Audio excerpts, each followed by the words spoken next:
Olá, meus caros, como vocês estão? Bem-vindos a mais uma aula de Direito Administrativo. E hoje a gente vai ver uma outra classificação de atos administrativos mais complexa que a anterior e que vai poder, assim, tornar factível que a gente perceba diversas das nuances dos atos administrativos e, portanto, identificar também onde cada ato vai se enquadrar dentre essas diversas espécies, ok?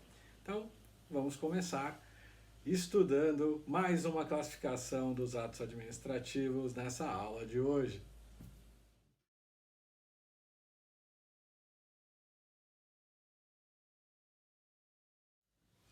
O primeiro item dessa nova classificação é quanto à formação do ato. Ele, quanto à formação, vai poder ser simples, complexo ou composto. Vamos identificar aí cada um deles então. O ato administrativo simples é aquele que depende de um único órgão, quer dizer, é um único órgão que vai tomar a decisão e vai praticar esse ato. Aí tanto faz se é um órgão colegiado, portanto, sei lá, o Conselho de Contribuintes, ou ainda se é uma única autoridade administrativa. O que importa é que no ato simples, um único órgão é quem pratica e exterioriza aquele ato administrativo. Já o ato complexo é aquele que depende de mais de um órgão, ou seja, não basta um único órgão exarar, tomar um ato, praticar um ato ou tomar uma decisão. Não, mais de um órgão se torna necessário para que aquele ato seja ultimado, aquela vontade de fim da administração. Então, por exemplo, é a investidura de um servidor público, não basta a nomeação, ele tem que tomar posse do cargo para que a investidura se complete. Então, nesse caso, são dois órgãos diferentes, aquele que efetivou a nomeação e o local onde ele realmente tomou posse do seu cargo. São dois órgãos distintos. Então, o ato complexo é esse aí, cara. Depende de mais de um órgão. Já o ato composto depende da vontade de um órgão e a chancela de um outro. Então, a ratificação por outro órgão. Um exterioriza a vontade e o outro só chancela aquilo. Então, muitas vezes acontece de subsistir um ato administrativo praticado por uma autoridade e vem outra autoridade e apenas dá um visto, um ratifico, um homologo. Então, aí nós teríamos um ato administrativo composto. Próximo item da nossa classificação é quanto ao conteúdo do ato. E vamos ver cada uma das possibilidades de atos administrativos quando selecionamos aí o caractere do seu conteúdo. Vamos lá. A primeira possibilidade aqui é de termos um ato constitutivo, ou seja, que cria uma nova situação jurídica para o seu destinatário. É o que a gente vê numa boa parte de casos na administração pública, quer dizer, é um ato administrativo que cria uma situação jurídica, né? Esse ato administrativo, por exemplo, pode ser a nomeação de um funcionário, ok? Outra possibilidade quanto ao conteúdo do ato é o ato administrativo ser extintivo, ou seja, que extingue uma situação jurídica para o seu destinatário. É o caso, por exemplo, da cassação de autorização. Então está se extinguindo aquela autorização, ou, melhor dizendo, aquilo que era autorizado ao administrado. Ato extintivo. A próxima possibilidade de conteúdo do ato administrativo é ele ser declaratório, ou seja, que vai declarar algo, seja pré-existente ou um direito de alguém.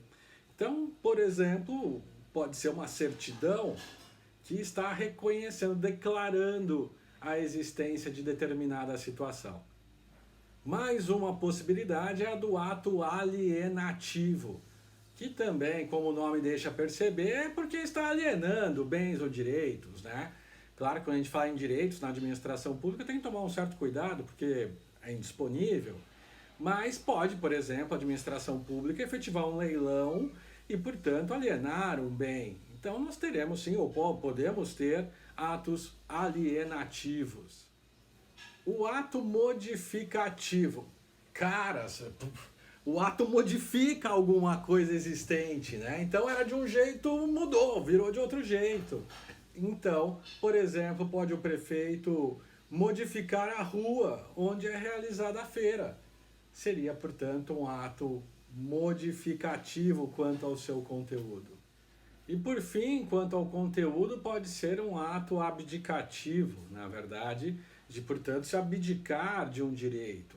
Como eu já falei antes, como a gente trata aqui do interesse público, difícil a gente ver uma abdicação do direito pela administração pública, não é? Mas é possível? Em tese, pode surgir um caso em que isso aconteça. Normalmente, entretanto, casos assim dependem de autorização legislativa. Mas, ao fim e ao cabo, podemos ter, portanto, atos abdicativos, onde a administração pública abdique de um direito que tem. Mais um item da nossa classificação, desta classificação, é quanto à eficácia do ato. Vamos ver então como se classificam os atos administrativos quanto à eficácia. A primeira possibilidade que nós temos dentro dessa percepção de eficácia é a do ato administrativo válido. É a mais comum. E mais comum por quê? Porque a grande maioria dos atos administrativos são válidos. Foram praticados pela autoridade competente e, além do mais, preencheram todos os demais requisitos de validade e, portanto, têm eficácia. O próximo item, quanto à eficácia do ato, né, é o ato nulo, aquele ato, portanto, que é viciado, que um dos seus caracteres, um dos seus requisitos conformadores, né, e vamos lembrar, competência, finalidade, forma, motivo, objeto, ou mérito, né, no caso dos atos discricionários, pois bem, se um desses caracteres, desses requisitos não se conformar com o direito, naturalmente nós teremos atos nulos. Nulidade é essa que pode ser, obviamente, explícita ou implícita, mas vai existir nulidade. E como tal, essa nulidade tem que ser declarada, seja pela administração pública no exercício da autotutela, ou ainda pode ser reconhecida pelo Poder Judiciário. É claro que a depender do ato ele pode ser convalidado, tá? Mas isso depende muito do caso concreto. Nem todos os atos nulos podem ser convalidados. Mas lembrem-se, se não preenchidos os requisitos do ato, ou não houver conformação dele com o direito, o ato vai ser nulo. E por último, quanto à eficácia, nós temos os atos administrativos inexistentes. Eu sei que é meio estranho falar assim, mas é um ato que não existe. Então, por exemplo, o ato praticado pelo usurpador da função pública, quer dizer, aquele cara que nem exerce função pública e está lá fingindo que exerce, né? Às vezes ele pode praticar um ato e vai ser um ato inexistente. Só que o tratamento dos atos inexistentes é o mesmo do ato nulo. Tem que ser reconhecido e declarado assim. Senão, grosso modo, alguém pode entender que aqueles efeitos do ato continuam subsistindo. Esse é o ato inexistente. Agora nós vamos ver quais são as espécies de ato administrativo quanto à execuibilidade. Vamos lá. A primeira possibilidade aqui é do ato administrativo perfeito, que, portanto, reúne todas as condições de operatividade e execuibilidade, pronto, portanto, para irradiar os seus efeitos. Temos também o ato administrativo imperfeito, que é aquele que ainda não está completo, ele é incompleto e, portanto, depende aí de algumas circunstâncias para ganhar operatividade. Temos também o ato pendente, é aquele que já está perfeito, porque cumpriu todos os seus requisitos de validade, mas depende ainda de uma condição, por exemplo, para que seus efeitos sejam produzidos. Então imaginem vocês um ato administrativo já pronto, acabado, mas que tem aí uma vacatio legis, por exemplo, né? A partir do dia tal. Então depende aí sim os efeitos concretos dele do advento do tempo. Por fim, nessa classificação aqui, nós temos o ato consumado, que já exauriu os seus efeitos, né? Já se consumou. Portanto, não é mais retratável ou modificável, porque faltaria aí o objeto, afinal aquele ato já está consumado.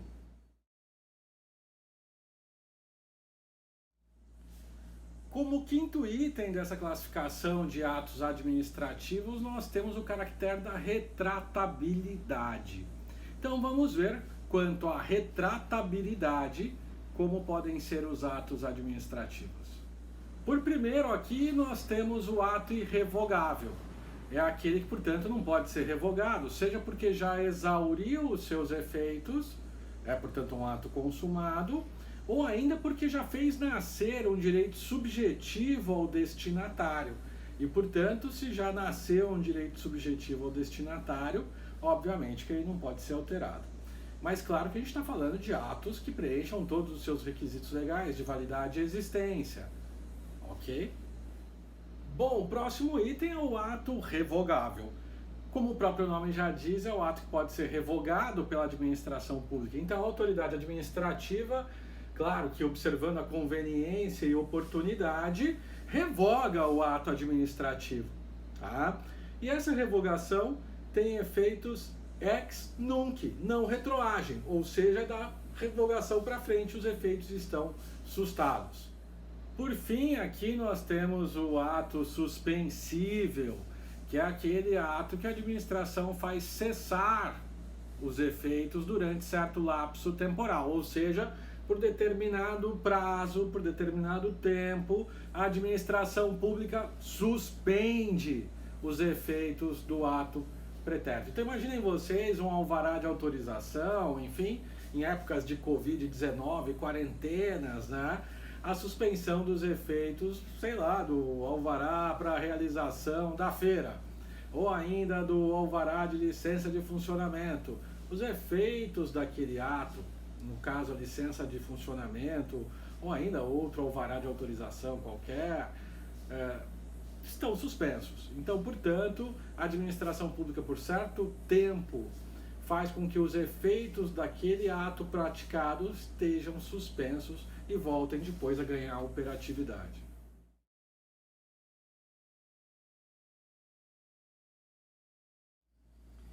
Chegamos ao sexto item dessa classificação, que é quanto ao modo de execução. Então vamos ver como é que os atos administrativos podem ser neste caso.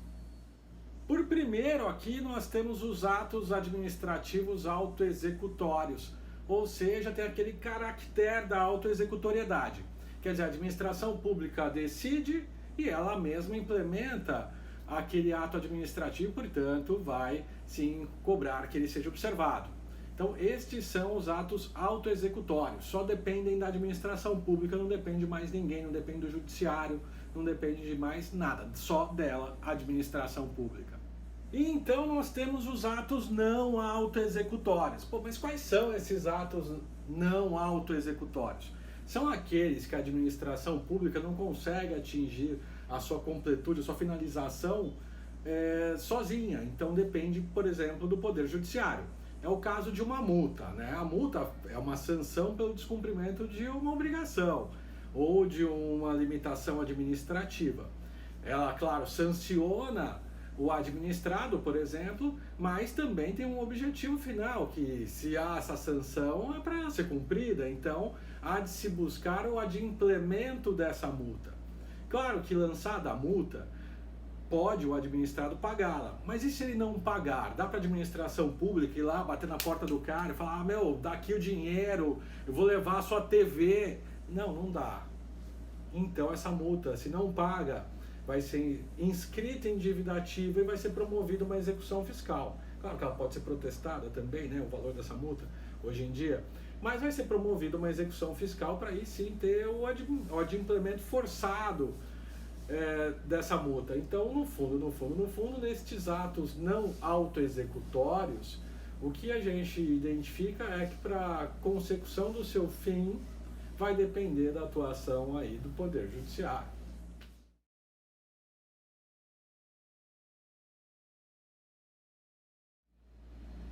Pois bem, o sétimo item dessa classificação de atos administrativos é quanto ao objeto visado pela administração pública. Vamos a eles. Primeira possibilidade aqui é do ato principal. Então, o ato administrativo principal é aquele ultimado pela administração pública, que encerra a vontade final da administração pública. A segunda possibilidade é o ato complementar. Pelo ato complementar, então, a gente tem uma ratificação do ato principal praticado. Realmente, a lei prevê, por vezes, que é necessária uma ratificação. Então, cabe a uma autoridade praticar o ato, mas esse ato, para espraiar seus efeitos, necessita de uma ratificação, de um visto, de um concordo de uma outra autoridade. Então, pode acontecer de o ato ser assim também. E então temos os atos preparatórios, que são aqueles que concorrem para que haja o ato fim. Então, vamos imaginar uma licitação, por exemplo. A gente tem a publicação do edital. O edital seria um ato preparatório, enquanto o ato fim almejado num procedimento licitatório é a adjudicação do certame ao vencedor, né? Então, nós temos vários atos administrativos aí, neste procedimento administrativo, que podem ser tidos como atos preparatórios para o ato final da administração pública. Temos também o ato condição, que, como o próprio nome diz, há a necessidade da prática dele para que um outro ato seja praticado e dele decorra, né? É o caso, por exemplo, da nomeação de servidor, e ela é necessária antes que a função pública seja assumida pelo servidor público. Portanto, esse ato condição, ele é preparatório para o ato posterior. Temos, por fim, aqui o ato administrativo de jurisdição ou jurisdicional, que implica na percepção de que há uma controvérsia administrativa na administração pública e, portanto, tem uma autoridade administrativa que vai decidir aquela controvérsia, ou seja, vai praticar um ato decisório ali, de pôr fim a essa controvérsia. Então pode ser desde um recurso administrativo numa multa, ou ainda, por exemplo, a imposição de uma sanção ou absolvição de um servidor num processo administrativo disciplinar. Mas há uma contenda e que vai ser solucionada pela autoridade administrativa por intermédio de um ato administrativo. Esse, portanto, o ato administrativo jurisdicional.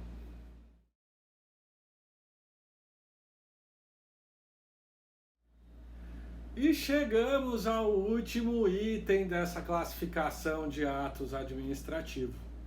E ela se traduz pelos efeitos do ato. Quer dizer, aqui a gente vai estudar quais são as possibilidades de atos administrativos quanto aos seus efeitos. Como primeira hipótese, nós temos o ato constitutivo. É aquele que cria, modifica ou suprime um direito do administrado ou do servidor público.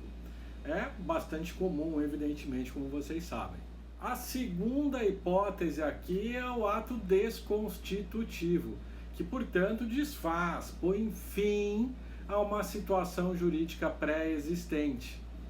E, por fim, nós temos os atos administrativos de constatação. E, na verdade, a administração pública não vai criar direito nenhum, extinguir direito nenhum. Vai, por intermédio dos atos de constatação, meramente verificar se aquilo existe ou não. Quer dizer, verificar se aquela situação jurídica existe ou não. Então, vocês observam que aí é meramente de constatação mesmo, de verificar a existência ou não de algo, tá? Isso também pode acontecer com as certidões, né, da administração pública, costumam ser assim. Certidão de inscrição em dívida ativa. Vai certificar, ó, tem aqui uma dívida ativa, uma dívida inscrita no valor de X reais, está meramente constatando isso, tá? Meus caros, com isso chegamos ao final desta aula sobre classificação dos atos administrativos, a última classificação que nós vamos ver, e na sequência teremos contratos administrativos e licitações. Vamos mudar um pouco o paradigma, porque a gente já estudou princípios, poderes administrativos, atos administrativos, agentes públicos. Então já foi bastante matéria, eu sei disso, mas o direito administrativo é muito amplo. Então a gente tem que continuar aqui lutando para conhecê-lo. E eu vou auxiliá-los nesse caminho. Se vocês tiverem dúvidas, por favor, postem lá no fórum de dúvidas. Não esqueçam de responder o questionário frequência, tá? Meus caros, obrigado pela aula de hoje, espero que vocês tenham gostado dessa aula. Um grande abraço a todos vocês. Tchau, tchau.